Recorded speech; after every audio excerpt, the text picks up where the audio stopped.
On the morning of September 8, 2002, Marco Siffredi, a fearless snowboarder known for his daring descents, stood on the summit of Everest, exhausted but determined. After a grueling 12-and-a-half-hour climb, he wasn't there to celebrate. His true goal lay below, a treacherous 3,000-meter descent down the Hornbein Couloir. Despite the gathering clouds and the Sherpas' warnings, Marco strapped in, ready to make history. But what happened next left even the most experienced climbers baffled. In the heart of the French Alps, beneath the towering shadow of Mont Blanc, lies a small town that has become synonymous with extreme sports and adventure. Chamonix, France, isn't just a picturesque village. It's the birthplace of alpinism, a mecca for those who seek to conquer the most dangerous and exhilarating slopes the world has to offer. And it was here that a young boy named Marco Siffredi was born on May 22, 1979. From the moment he could walk, Marco was surrounded by tales of daring and bravery. Local legends like Jean-Marc Boivin, who had carved out some of the steepest and most treacherous lines in the Alps, were not just names whispered around fires. They were living, breathing heroes who walked the same streets and skied the same slopes as Marco. Marco's early years were steeped in the lore of extreme skiing. By the time he was in his teens, Marco had already begun to make a name for himself. He didn't just look up to the legends, he followed in their footsteps as he took on the same deadly descents that had made them famous. One of the first to truly inspire Marco was Bruno Gouvi, a snowboarding pioneer who, in 1986, had parachuted from a helicopter onto the knife-edge summit of the Petit Dreux, a 1,000-meter near-vertical tower of rock. Gouvi's descent was the stuff of legend. After rappelling partway down, he strapped into his snowboard and carved his way down a hanging glacier. For young Marco, this wasn't just a feat of athleticism. It was a vision of what could be achieved with enough skill, courage, and a willingness to flirt with danger. But the mountains are unforgiving, and in 1990, Gouvi lost his life on the Aiguille Verte. The mantle of extreme snowboarding passed to a new generation, and Marco was determined to be part of it. Jerome Ruby and Didi Rem, two Chamonix mountain guides, became the new standard bearers, setting records with their descents of some of the most terrifying lines in the valley. Yet even as these men pushed the boundaries, Marco was quietly honing his own skills, preparing for the day when he would step out of their shadows. That day came sooner than anyone expected. In May 1996, just a year after first learning to snowboard, Marco tackled one of Chamonix's most notorious challenges, the Mallory route on the north face of the Aiguille du Midi. It was a 1,000-meter vertical drop, with sections that pitched as steep as 55 degrees, a gauntlet of rock and ice where a single misstep could mean death. Marco didn't just survive the descent, he thrived, carving his way down the face with the precision and confidence of a seasoned veteran. But Marco wasn't content with just one victory. He ended the season with another first, conquering the Chardonnay with his friend Philippe Forte. It was an achievement that solidified Marco's reputation as one of Chamonix's rising stars. But as Marco's skills sharpened, so did his appetite for bigger, more dangerous challenges. In the fall of 1998, Marco set his sights on something far more ambitious than anything he had attempted before.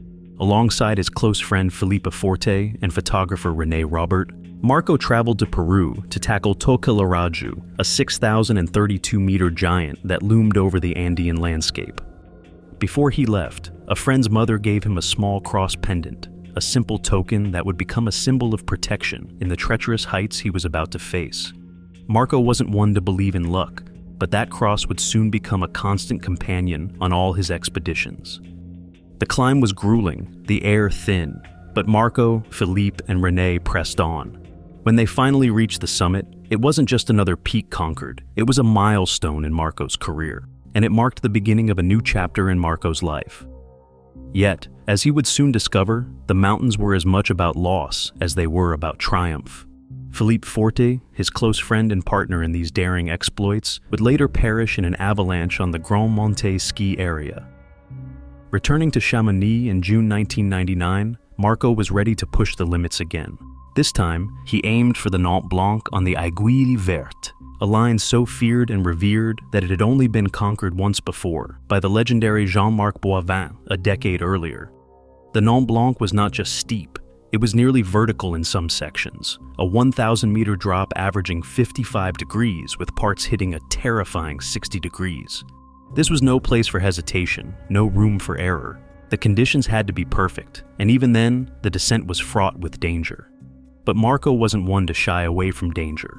When the moment came, he descended the Mont Blanc with the same fearless determination that had already defined his young career. René Robert captured the entire descent in a series of photos that would later leave even the most seasoned alpinists speechless. For anyone who still doubted Marco's place among the elite, this was the moment that silenced them. But the Mont Blanc was just the beginning. Marco's hunger for the next big challenge took him higher and farther than ever before. That fall, he traveled to Nepal, where he made the first ever snowboard descent of Dorje Lakpa, a 6,988-meter peak in the Himalayas. Standing at the summit, Marco looked out over the breathtaking expanse of the world's tallest mountains. In the distance, he could see the hulking silhouettes of Sheshapangma and Mount Everest, two peaks that had claimed the lives of many who dared to scale them. It was here, on the summit of Dorje Lakpa, that Marco's next dream began to take shape.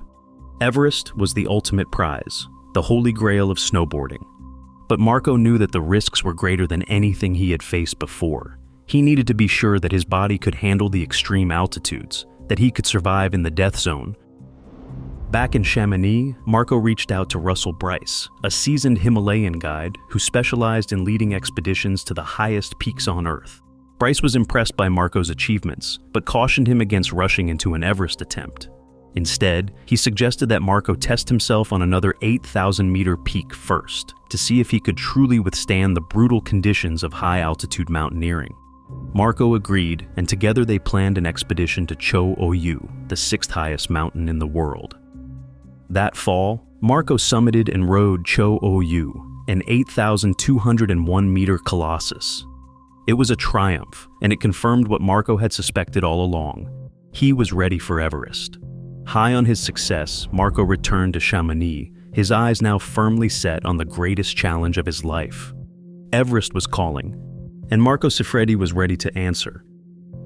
In the spring of 2001, Marco Siffredi stood on the brink of history. His eyes were set on Everest, the highest mountain on Earth. He wasn't alone in his quest. Just ahead of him was Dr. Stefan Gatt, an Austrian alpinist who had already earned his stripes with a successful snowboard descent of Cho Oyu. Both men had the same dream, to be the first to ride a snowboard down the slopes of Everest. But this wasn't just a race against each other, it was a race against the mountain itself. Marco had a plan. He wanted to descend the mountain via the Hornbein Couloir, a steep and deadly route that few even dared to climb, let alone ride. But when he arrived at Everest, the reality of the mountain hit him hard. The summit was nearly bare, swept clean by the fierce winds that whip across the peak. The conditions that made summiting easier in the spring, lighter snow and fewer avalanches, were the same conditions that dashed his hopes of riding the Hornbein Couloir. Plan A was out, but Marco wasn't one to give up. As he and his team moved up the mountain, the snow began to accumulate. It wasn't enough to make the Hornbein Couloir rideable, but it was just enough to open up Plan B, the Norton Couloir. This was no easy ride either. The Norton Couloir was a steep, narrow chute that dropped almost 8,000 vertical feet from the summit to Advanced Base Camp. It wasn't what Marco had dreamed of, but it was a chance to make history. On May 22, 2001, Marco celebrated his 22nd birthday at Camp 3 on Everest. The next day, he woke early and began his ascent to the summit. And by the time he reached the top, he was alone, standing on the roof of the world. It was a moment of serene beauty, but Marco didn't have time to linger. He strapped on his snowboard and prepared to descend. The first turns were smooth, but then disaster struck. In the extreme cold of the high altitude, one of his bindings broke. For most people, this would have been the end. But Marco was resourceful, and with the help of a Sherpa, he managed to fix the binding with baling wire. It was a crude repair, but it was enough. Marco pushed on, carving his way down the Norton Couloir, his board slicing through the snow with precision. The descent was harrowing, 1,800 meters on slopes that angled between 40 and 45 degrees. But Marco was in his element. He reached the North Col and stopped for an hour to rest. After catching his breath, he tackled the final 1,000 meters to Advanced Base Camp. Less than 4 hours after leaving the summit, Marco arrived at camp, having completed the first continuous snowboard descent of Everest. Back at base camp, the news spread like wildfire. Marco had done it. Dr. Gatt had summited less than 24 hours earlier, but he had been forced to remove his snowboard and downclimb part of the steepest terrain. Marco's uninterrupted descent made him the first to snowboard from the top of Everest to advance base camp without stopping. It was a victory that cemented his place in the annals of snowboarding history. But Marco wasn't done. He wanted to return to Everest to achieve his original goal, to conquer the treacherous Hornbein Couloir. The following summer, Marco spent time in Chamonix with his Sherpa friend Ferba and others, planning his next expedition. He was determined to return to Everest. On August 8, 2002, Marco left Chamonix bound for Kathmandu. In his rush to leave, he forgot the good luck cross that had accompanied him on every climb since Peru. It was a small oversight, but one that would weigh heavily in the days to come. Upon arriving in Kathmandu, Marco checked into the Hotel Tibet, where he met up with Ferba, Pa Nuru, and Tenzing, the Sherpas who would help him in his second attempt to ride down Everest. Their first stop was at Kodari, a small village on the Nepal-Tibet border. It was a quiet place, almost forgotten by time, where Marco spent the night to acclimatize to the altitude. The team picked up their final supplies at Tingri, a small town that marked the end of civilization. Beyond this point, they would be on their own, facing the harsh realities of the Himalayas. The landscape grew more desolate as they approached base camp, a barren outpost at 5,000 meters. The next morning, the team gathered for a puja, a Buddhist ceremony asking the mountain gods for safe passage. As the ceremony ended, the clouds lifted, revealing the north face of Everest. Marco studied the Hornbein Couloir through a telescope. He was relieved to see that the snow looked good, but the fresh snow needed time to settle before it would be safe for his descent. Over the next few days, Marco and his team stayed at base camp, letting their bodies adjust to the altitude. It was a lonely place, with few other climbers around. Marco kept busy by exploring the base of the north face, always focused on his goal. Yak teams arrived to carry their gear to Advanced Base Camp, ABC, the last stop before the final climb. Marco had climbed Everest before, back in the spring of 2001, when the mountain was crowded with climbers trying to beat the monsoons. But this time was different. The snow left by the monsoons had changed the north face into a nearly unrecognizable terrain. ABC, which had been bustling with activity on his last trip, was now almost deserted. One night, 30 centimeters of fresh snow fell, covering the camp. The north face was swept clean by avalanches, leaving exposed rock in its wake. Marco called it a festival of avalanches. Every day followed the same pattern: clear skies in the morning and heavy snow in the afternoon. The snow was unstable and the face was dangerous. But Marco remained focused. He knew he had to wait for the right moment. The Sherpas began fixing ropes and carrying gear to Camp 1. As they climbed higher, the altitude took its toll. Even at just over 6,000 meters, Marco was feeling the effects. Headaches were frequent and every task became a struggle. The higher they went, the harder it got. A storm rolled in, forcing the team to retreat from the North Col, where they had planned to stay the night. The descent was tough, with worsening weather adding to the challenge. Marco rode down beside the fixed ropes, while the Sherpas captured his descent on video. They returned to Camp 2, where they faced waist-deep snow as they pushed on to reach Camp 3 at 7,500 meters. The weather didn't let up. The team pushed on to Camp 3, but the conditions forced them to stash their gear at 7,700 meters and turn back. Marco stayed in close contact with Jan Giesendanner, his meteorologist in Chamonix, who provided daily updates. Finally, Jan predicted a small weather window with clear skies on Sunday, September 8th. Marco knew this would be his best shot. Excitement and tension filled the camp as Marco prepared for the final push. On September 6th, Marco left Camp 2, making his way to 7,900 meters, while the Sherpas pressed on to establish high camp at 8,300 meters. The next day, Marco climbed to Camp 3, entering the death zone. Above 8,000 meters, the human body begins to shut down. The lack of oxygen was taking a toll, and Marco was starting to feel it. Jan's forecast predicted clear skies for Saturday night and Sunday, but he warned Marco not to stay too long on the summit. The window of good weather was small, and it could change quickly. Early the next morning, Marco and the Sherpas left Camp 3, starting their summit push. The climb was brutal, with the Sherpas breaking trail through chest-deep snow at 8,000 meters. After 12.5 exhausting hours, they finally reached the summit. The climb had taken everything out of Marco, and while reaching the summit was a huge achievement, his real goal was the 3,000-meter descent down the Hornbein Couloir, a route that had never been snowboarded before. Clouds were gathering below, and the Sherpas were worried. They urged Marco to wait, but he knew this might be his only chance. He replaced his empty oxygen bottle with a fresh one and strapped in for the descent. His pack was light, holding only the essentials, rappel gear and a 3-liter bottle of water. It was enough if everything went as planned. Marco dropped into the Hornbein Couloir, carving through the fresh snow. The effort was immense, every turn a battle against exhaustion.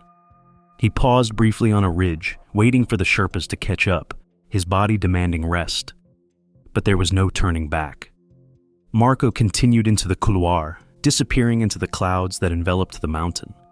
The Sherpas didn't wait long. They knew the dangers of staying on the summit, and they quickly began their descent. As they packed up Camp 3, they looked down toward the North Col, 1,300 meters below. To their shock, they saw what looked like a figure sliding down the mountain far below. It was an eerie sight, especially since they were the only ones on the mountain. When the Sherpas descended down to the North Col, they found no tracks, no signs that anyone had been there. It was then they knew Marco was gone. A month later, a memorial was held for Marco at Everest Base Camp. The clouds hung low, matching the somber mood of those gathered, his family, girlfriend, close friends, and many Sherpas. As the Buddhist priests chanted their prayers, the clouds lifted, revealing Marco's tracks still visible on the north face of Everest, a haunting reminder of his final descent. But no trace of Marco has ever been found beyond those initial tracks. His fate remains a mystery, with some believing he was swept away by an avalanche, while others hold on to the hope that he is still out there, somewhere in the mountains, chasing the ultimate descent. And that's how Marco Siffredi disappeared into Everest's mysteries, forever chasing the holy grail of snowboarding,